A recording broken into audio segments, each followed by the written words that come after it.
Esse é o Item Mais da CNN, hoje comigo, Roberta Russo. Gente, as denúncias de violação de direitos das crianças e dos adolescentes cresceram 14%, isso entre 2018 e 2019. Os números são do Disque 100 do governo federal. Trata-se de um crime brutal, como nós já dissemos aqui, a menina era abusada pelo tio dos 6 até os 10 anos, quando se sentiu mal e foi a um hospital de Vitória, no Espírito Santo. Na realidade, de São Mateus ainda, no interior, e depois levada a Vitória. Ela se sentia mal e no hospital foi diagnosticada a gravidez. De janeiro a julho deste ano, no estado de São Paulo, foram registrados quase 4.500 casos de estupro de vulnerável. Nos últimos 3 meses, na capital paulista, 84 meninas de 10 a 14 anos deram à luz na rede municipal de saúde. A pandemia, que torna mais evidentes os problemas que a sociedade enfrenta há anos, também acaba impactando na vida de crianças e jovens que, com as escolas e creches fechadas, perderam o contato com cuidadores, educadores e profissionais da saúde. Ou seja, perderam o contato com quem geralmente faz essas denúncias de abuso sofrido por crianças e adolescentes. No episódio de hoje, vamos receber a repórter maravilhosa, minha amiga, Débora Freitas, que está acompanhando de perto os dados sobre esses estupros de pessoas vulneráveis. Oi, Débora. Oi, Roberta, que prazer estar aqui com você, poder falar mais sobre esse tema e de conversar com você sobre isso. Débora, vamos começar então. Acho que é bom a gente iniciar o papo explicando o que é ser vulnerável. Explica pra gente o que configura o abuso de vulnerável. Bem, de acordo com a Constituição, Roberta, o estupro de vulnerável é aquela situação em que a vítima tem menos de 14 anos. Juridicamente, ela é considerada incapaz de consentir uma relação sexual. Mas também se enquadra no estupro de vulnerável aquelas pessoas que não têm condições de reagir. Como, por exemplo, uma pessoa que está sob efeito de álcool, uma pessoa com deficiência, uma pessoa idosa. Tudo isso, de acordo com a lei, são vítimas consideradas vulneráveis. Mas 80% dos casos de estupro de vulnerável envolve vítimas com menos de 14 anos, envolve crianças e adolescentes. E é importante dizer também que o estupro de vulnerável não considera somente a conjunção carnal. Atos libidinosos também se enquadram como estupro de vulnerável. Sim, e o que seriam esses atos libidinosos? Tocar sem o consentimento,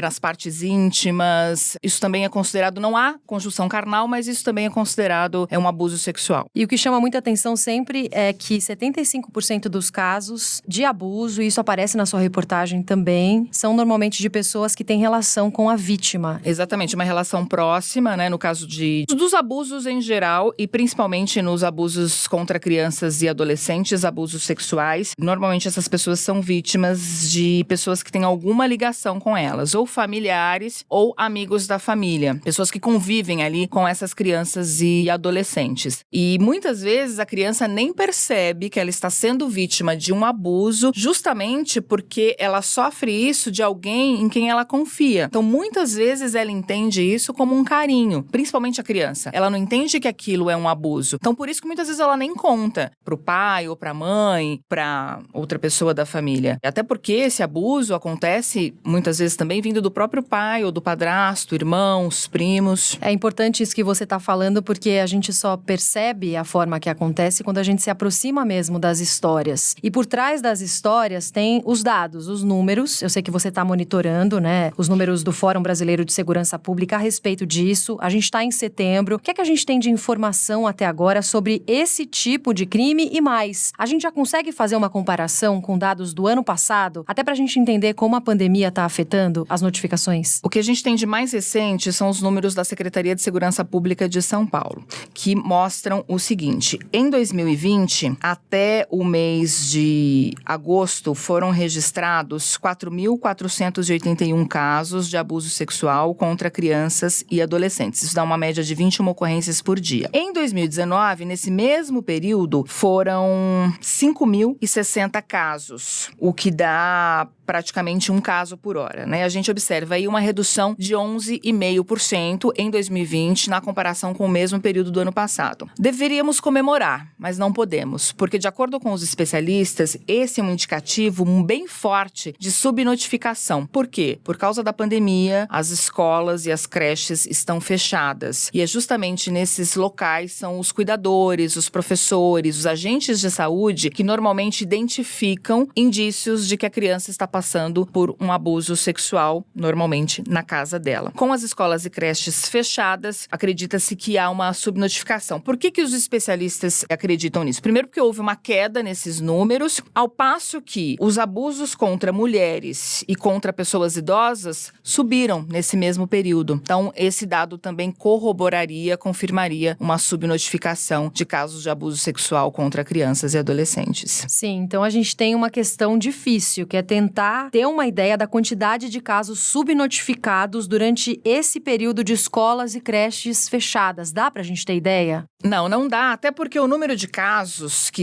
as ocorrências registradas, mesmo fora da pandemia, também existe uma subnotificação, porque muita gente não denuncia. Tem um dado do Datafolha, de cada 10 pessoas que presenciam um abuso sexual infantil, só 7 denunciam. Nossa. Então, independentemente da pandemia, já há uma subnotificação. Então, essa subnotificação, ela aumenta nesse período justamente por causa do fechamento das escolas e creches. Mas, infelizmente, não é possível saber, ter ideia desse número, qual é o número exato de crianças e adolescentes que são vítimas desses abusos. Débora, essa sua apuração se tornou uma reportagem. Você entrevistou uma pessoa, a gente costuma falar um personagem, né, da nossa reportagem, que foi vítima de abuso. Conta pra gente um pouco mais sobre a história dela. Como é que foi essa aproximação também com uma pessoa que tem um histórico tão difícil, né, de ser compartilhado? Pois é, o caso da Vanusa, que foi a nossa personagem, ela topou falar com a gente, porque hoje ela considera que é de extrema importância falar sobre o assunto e alertar sobre o assunto. E hoje ela tem 35 anos, ela é psicóloga e trabalha numa instituição de acolhimento, na qual ela passou 11 anos da vida dela. Então hoje ela ajuda crianças que foram vítimas, entre outras coisas, né, foram vítimas de outros tipos de violência, crianças que foram vítimas de abuso sexual. E ela foi abusada dos 7 aos 9 anos de idade pelo companheiro da mãe, ou seja, o padrasto. E quando ela contou isso pra mãe, a mãe não acreditou nela. Achou que era uma fantasia, que era uma invenção, porque ele obviamente negava, né? E ela acabou fugindo de casa várias vezes. Ela fugiu de casa mais de 10 vezes, até que ela foi para uma instituição e lá ela ficou até os 18 anos. E ela conta também que foi difícil para ela sair dessa instituição, né? Normalmente, crianças e adolescentes acolhidos têm que deixar as instituições quando completam 18 anos. Mas é difícil quando você passa a maior parte da sua vida num local como esse, com histórico como o dela, você chegar pro mundo, né? Sim. E eu não tenho mais esse apoio, não tenho mais esse respaldo. Mas ela considera que a experiência dela, apesar das dificuldades, também a fortaleceu. Então, ela foi resiliente o suficiente para conseguir tocar a vida dela depois que ela saiu da instituição, conseguiu se formar em psicologia e hoje ela ajuda crianças e adolescentes que foram vítimas como ela. Ela não só consegue falar sobre o assunto, né, colocar tudo pra fora, como ajuda outras pessoas também. Ela comunica muito bem sobre isso. Mas me chamou muita atenção que a reportagem, a abertura já fala sobre as fugas. Ela fugia várias vezes de casa, que também é algo bem comum, né? Exatamente, porque como a mãe não acreditava nela, como que ela, para tentar se livrar daquela violência, ela fugia de casa. Ela é de Manaus, né? Ela mora em Manaus. E ela fugia para cidades próximas e alguém sempre a encontrava e levava ela para casa, porque as pessoas não acreditavam no relato dela, né? Isso é muito comum. As pessoas não acreditarem no relato das crianças, acharem que é uma fantasia, principalmente num caso desse, em que o padrasto é que acaba abusando, a mãe muitas vezes não acredita, o abusador diz que é invenção da criança. Infelizmente, isso acontece com alguma frequência. Mas há indícios. Normalmente, os psicólogos, os professores, mesmo das redes públicas, eles têm algum preparo para tentar identificar indícios de abuso sexual. Porque em muitas das situações, a criança também não fala, ela não consegue verbalizar isso. Porque ela não entende que ela passa por um abuso. E essa questão acaba sendo naturalizada. Então, ela não consegue dizer que ela está passando por um abuso. Ela não tem nem consciência do que está acontecendo. Ela não tem nem consciência do que está acontecendo. Então, são mudanças no comportamento da criança que vão trazer algum indício de que ela passa por uma situação dessas, aí com a ajuda de psicólogos, que os professores, os cuidadores ou agentes da área da saúde saúde vão conseguir chegar numa possibilidade, daí conversar com outros parentes para tentar identificar um eventual agressor.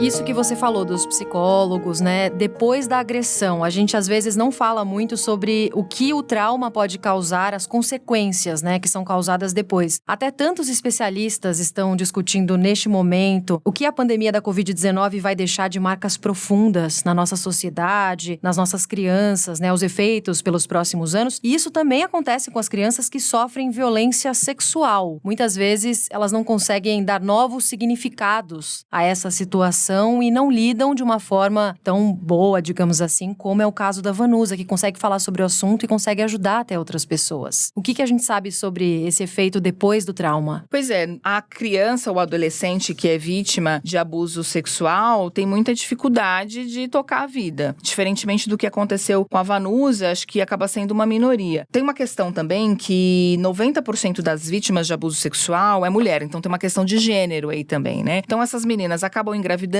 muito cedo, elas deixam a escola, algumas se envolvem com drogas. Então, tudo isso são consequências do abuso sexual. Aí tem uma outra vertente da violência sexual contra crianças e adolescentes, que é a exploração sexual. 80% dos casos são de abuso e 20% dos casos de exploração sexual, que seria a prostituição infantil, né? Mais conhecida como prostituição infantil. Então, muitas vezes, a menina que é explorada sexualmente, ela já veio de uma situação de abuso. Então, isso é normalizado na vida dela, infelizmente. Então, acaba sendo uma das consequências, uma das várias consequências. E a gente fica pensando, né, quando as creches e escolas voltarem a funcionar plenamente nos próximos meses, na cidade de São Paulo, para algumas atividades no próximo mês, existe a possibilidade de identificar casos de crianças, de adolescentes que sofreram abuso durante o tempo de isolamento? O que profissionais da saúde te contaram em relação a isso?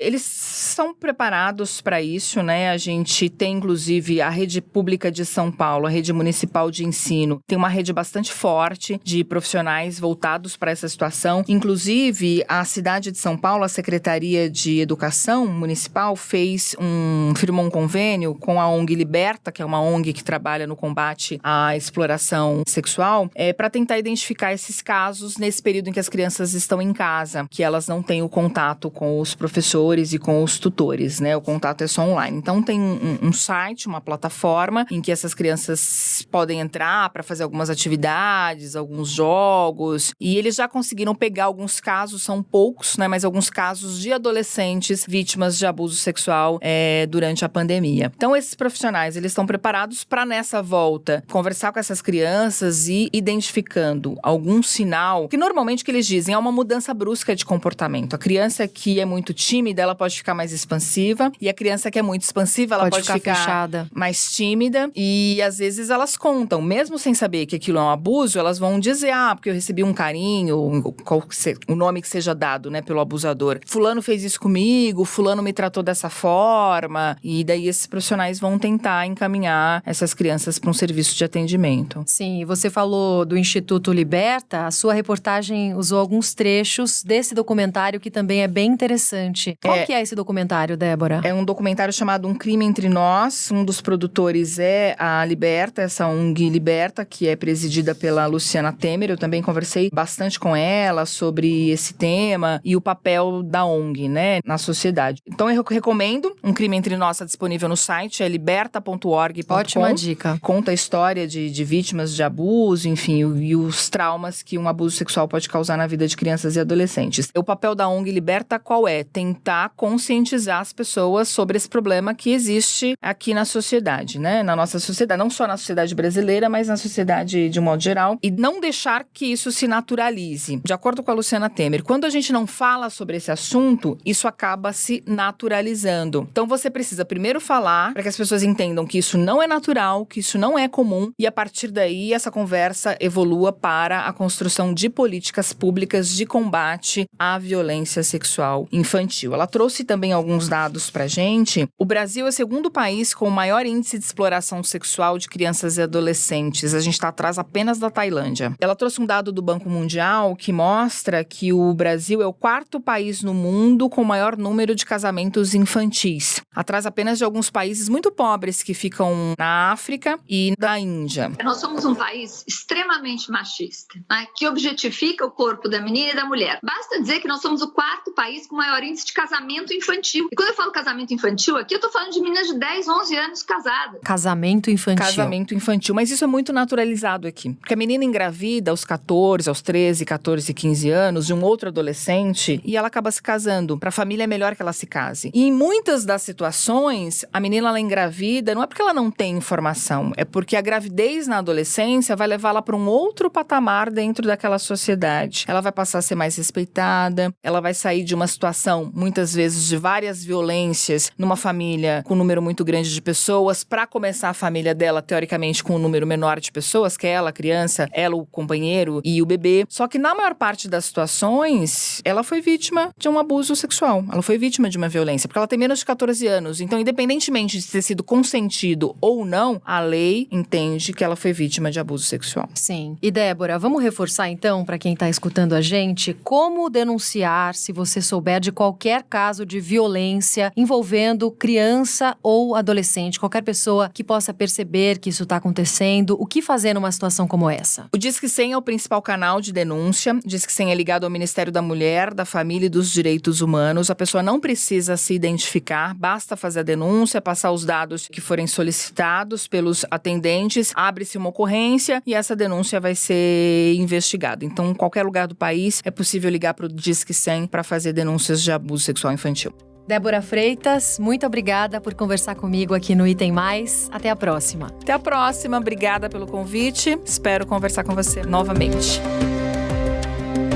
Nós vamos conversar agora com a Vanusa Campanini, que é psicóloga e foi entrevistada na reportagem da Débora Freitas. Vamos saber um pouquinho mais sobre a história dela. Vanusa, na reportagem a gente percebe que você lida com a sua história de uma forma diferente de muitas outras pessoas que não conseguem absorver tão bem esse trauma. Você tem a possibilidade de ajudar outras mulheres. Como é que você sente que é fazer esse trabalho? Como você se sente ajudando outras pessoas também? Assim, de ter passado pela violência sexual e, de certa forma, essa violência me trouxe muitos traumas enquanto adolescente, criança e adolescente, mas quando você tira esse papel de vítima e você começa a olhar o outro com possibilidades, né, de mudar aquela história, que essa história não possa se repetir mais, a gente começa a ter mais força para lutar contra. Então, assim, quando eu comecei a participar dos movimentos sociais, ainda adolescente, eu comecei a ver que eu poderia mudar a minha história de uma forma diferente, reescrever minha história de uma forma diferente. E isso me deu muita força para sair daquele momento de, vamos dizer, um momento de crise da vida. A partir daquele momento, eu vi assim, cara, eu não via mais a Vanusa assim, coitadinha da Vanusa, sofreu violência sexual, mas eu via a Vanusa assim, olha, que legal a Vanusa, protagonista,